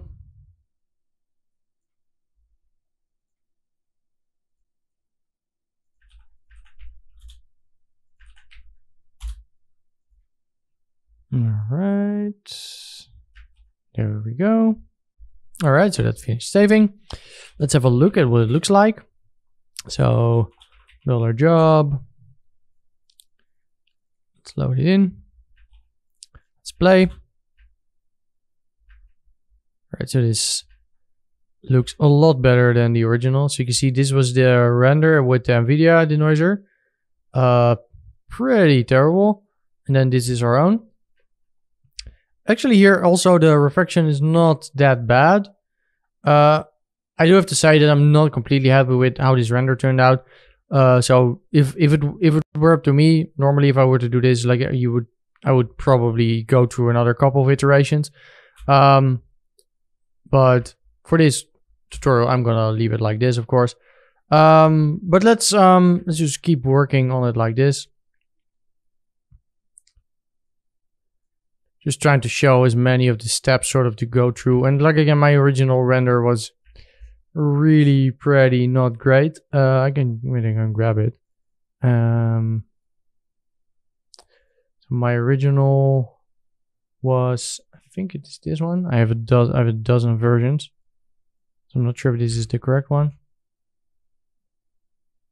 Oh no, that's not the one. I'm not sure if this is the one either. Like wait, I think it was the previous one. It's just that the range here is a little bit different. All right, let's have a look.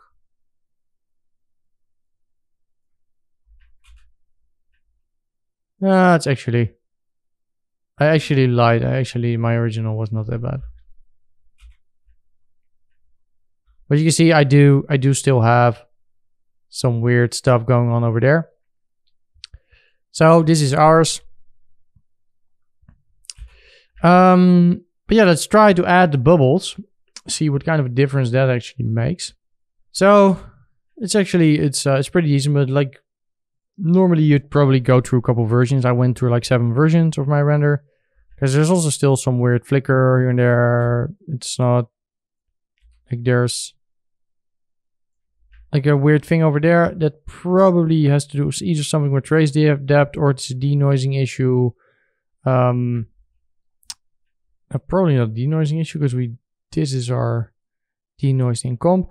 This probably has something to do maybe with the fake caustics or trace depth or any of the sort. But this is type of stuff you would run into and just go back and try to readdress. But that's just what you would do.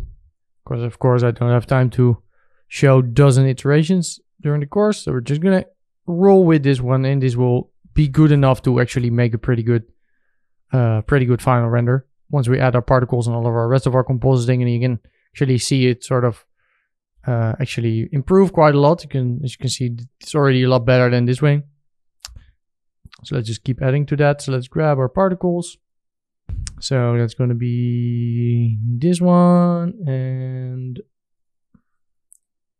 this one, and hopefully they'll look a little bit nice because I also did a couple different variations on those in my original. But let's see how well they hold up here. All right, we need to resize this because remember we rendered those at slightly higher resolution. You can just put a resize them to 1920 1080. You can burn that in a little bit. You can see maybe in this case we actually want to transform it a little bit. So that's also why I did a little bit higher resolution, because we're just mostly using this as a sort of post thing. So if we just do some additional stuff to this in comp, doesn't necessarily matter too much. Let's do a little bit of color correction. Let's do brightness contrast, by the way. Brightness contrast, you can do pre-divide, post-divide. Then you can actually play with the contrast without it breaking the gamma.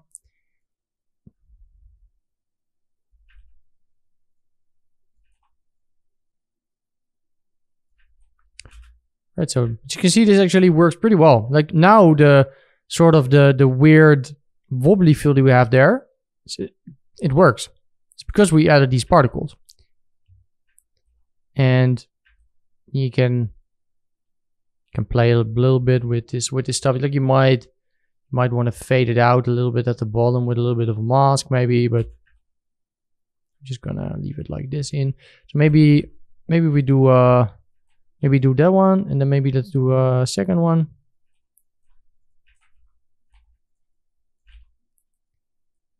And that one we're gonna bump it up. Or let's reduce contrast, bump it up a little bit, and then we're gonna be doing a little bit of a mask and only use this on the top here.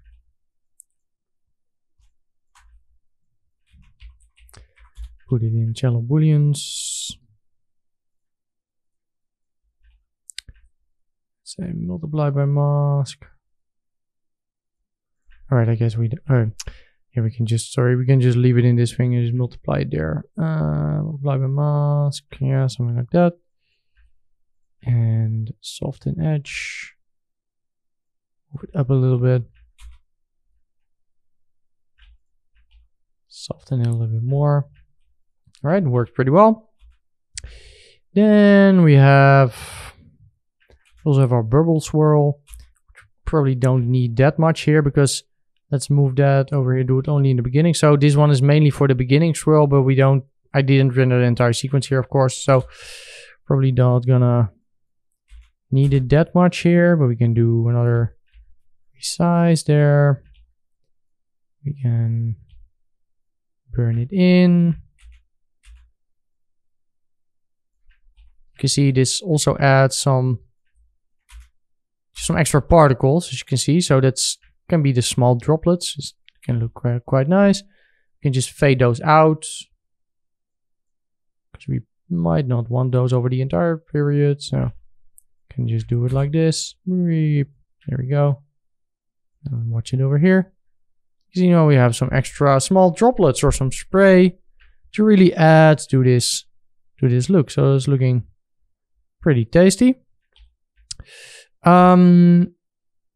We actually might want to do those bubbles after we do all the depth of field stuff. Thinking about it. Let's actually do all of the depth of field stuff first, because of course we don't want these spray particles to be completely blurred. Let's grab our depth. So we actually need to grab our original render here. Again, split it out. Split the XR. Depth. And then Frisch Luft and depth of field. Let's have a look at our depth here. Right, we really need to change the brightness and contrast on that thing. Oh, and we probably need to go to format again. Put depth in all of the color channels. There we go, and then we can. Right, there we go. Something along those lines, probably. Let's plug that in. Depth invert, auto range. Have a look at it. Focus on our glass and let's increase the radius. And add some nice depth of field. Maybe not too much. We still need to add some stuff to our background there. So we have our background in here. Where do we grab it from? Right, can probably grab this from our shot 2, right? Where we actually added a background. So let's open up shot 2 and let's grab the background that we did. So there was, no, not that one. Where do we load the image? All right, over here. So let's grab that stuff. And then we actually need to put it in somewhere here. She said. Want to load that in the background.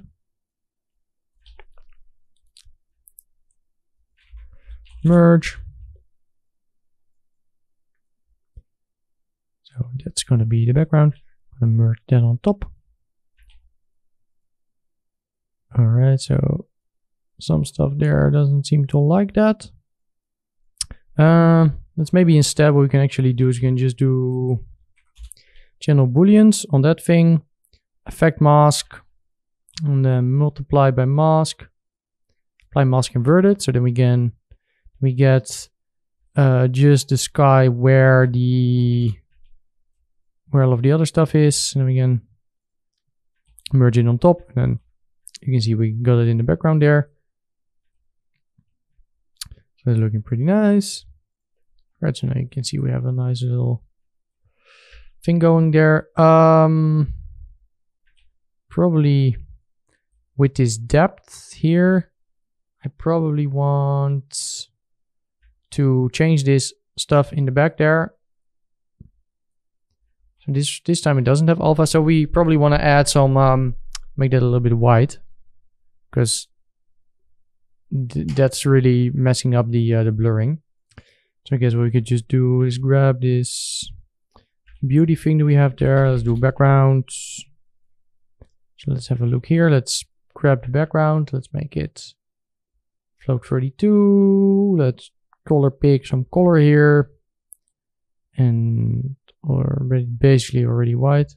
I guess we could make it slightly more white than white. Right? And then we want to multiply, or we want to not merge, we want to boolean, channel booleans. We want to put the mask in that thing.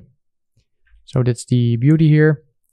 And we want to multiply by mask, apply mask inverted. So we just get the white stuff there. We can merge that on top. Over here. Oh, yeah, we need to actually merge the channel boolean there. All right. Probably want to, so you can see there's some issue there with the edges. You can probably just put an erode dilate here. Put it to Gaussian. So this will erode and dilate out the image. can probably just dilate it out slightly.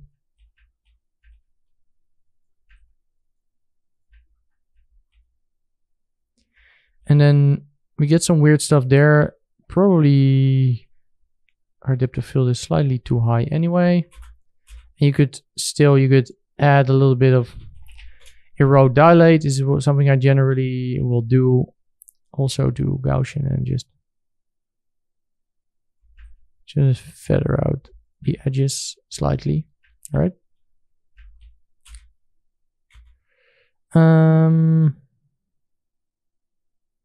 Right, yeah, we want to do the depth of field before we do the bubbles, which I mentioned before and then I completely didn't do.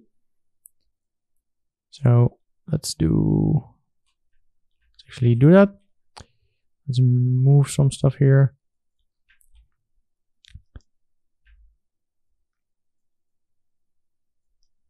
Do as I say, don't say as I was. What's the saying again? All right.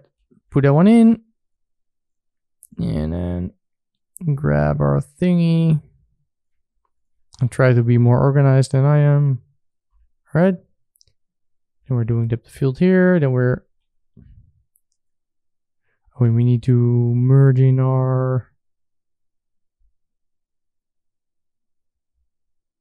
cloud before we do depth of field.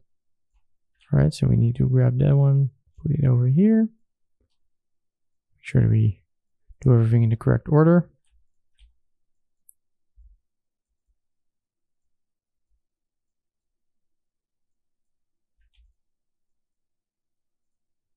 All right, for some reason. All right, you know what? Let's do a new depth of field here. All right, let's plug that in. Depth invert, outer range, increase that blur. Let's focus. There we go. Let's add the bubbles. More bubbles. Looking pretty fly. All right. Let's add some more stuff. I guess we can. Let's add some of those particles that we had also in shot 1. I know that I'm going a little bit fast with all this stuff, but it's a lot of shots to go through, and it's not mainly a compositing course, but I do want to walk you through the entire process here. Like I mentioned, if you want to see more in-depth stuff with this compositing, just watch my compositing for 3D artist. All right, so adding some nice particles there. Let's add a little bit of color there to those things.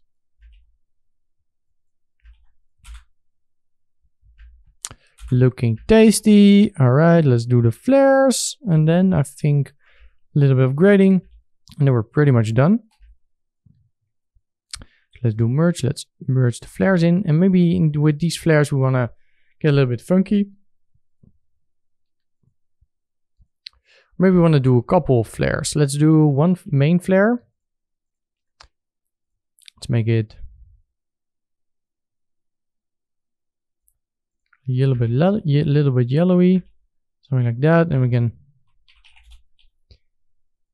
add a little bit of contrast there.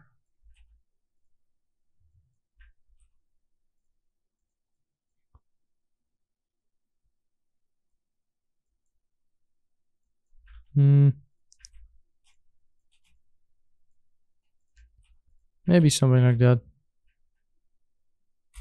And then we maybe want to do a second one where we don't do the sun. We maybe just do some other stuff. No, not anamorphic. Let's try.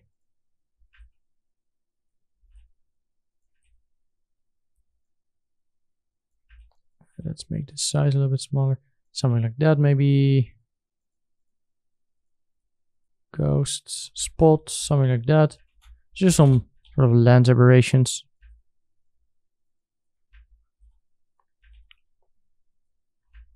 See, it's some nice stuff there. Then maybe some other stuff that we didn't do the other shots, but might be nice. Add a little bit of chromatic aberration. So you put a transform, put the settings, you just put it to red, and then you just slightly offset the red channel. very slightly. Right? Call this F2 red. And then do another transform. Just do it on the blue or the green or the whatever. Just the other channel that you didn't do yet. And maybe the other side. Right, green. Call it green. So we add a little bit of chromatic aberration there. Do a bit of color correction. We're going super speed compositing here. Mega speed. Your clients will be so happy. Right. Do a little bit of that. Beautiful. All right. Let's remove all of the other stuff that we did here. And now let's say just want to add our grain. All right. Maybe too much. I think I might have overdone the grain on a lot of the other ones, but I mean, make it however much you want. All right. Let's just have a look at what these couple frames look like. Let me just spray this. By the way, I'm working at full size here, so it's set to high quality. If you want to work faster, sure to enable auto proxy and proxy. All right.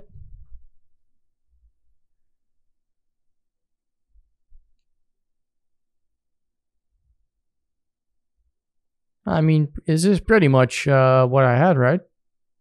Is it? I mean, it's not exactly the same shot, but we've pretty much recreated. Actually, this looks nicer, the new one. It's just not the entire shot, but see, we pretty much recreated our entire thing. Let's turn on proxy so we can play it back a little bit faster. All right, so pretty much, for some reason, it keeps clearing my cache, but pretty much this is our entire shot. Let me just write it out maybe as an MOV here, so you can actually see what's going on. Turn that off. Just write it out.